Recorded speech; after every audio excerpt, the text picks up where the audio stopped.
Je suis le lieutenant Delrieux Jean-Christophe, je suis sapeur-pompier volontaire, j'ai 51 ans et actuellement je suis le conseiller technique cynotechnique du SDIS 82 et je travaille au conseil départemental du Tarn-et-Garonne.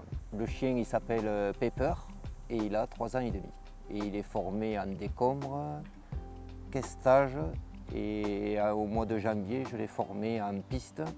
Et là, je suis en train de le former dans la recherche de personnes immergées. Pourquoi prendre cette race des Malinois? C'est le côté le plus pratique et ce qui démarre à peu près le plus vite. Pour former un chien de recherche, il faut à peu près 2 ans. On ne peut pas le breveter avant l'âge de 18 mois. Personne ne peut remplacer actuellement le chien. Grâce à son flair qui est très développé, qui permet de ressentir toutes les effluves qui remontent de la victime. Alors pour le départ de piste, nous on se prépare. On a tout un équipement avec un gilet de protection et tout. On met en condition le chien avec le harnais et la longe. Après on a une odeur de référence pour rechercher en méthode piste.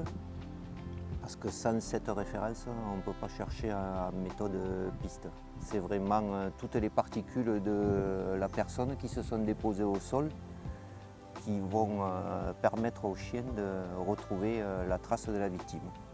Et après, une fois qu'on présente la poche avec l'odeur de référence de prélèvement des odeurs de la victime, il va analyser toutes les odeurs et il va prendre la bonne et nous mettre sur le tracé de piste là où la personne est passée. Et là, je m'en vais sur le point où elle a été vue la dernière fois. Soit elle a disparu de cet endroit-là, ou soit elle est vraiment passée à cet endroit-là.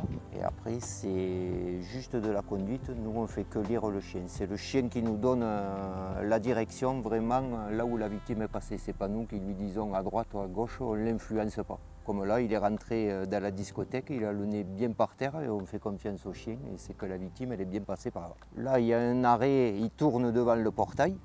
Alors, ça peut être possible que la victime soit passée par le portail et qu'il est refermé.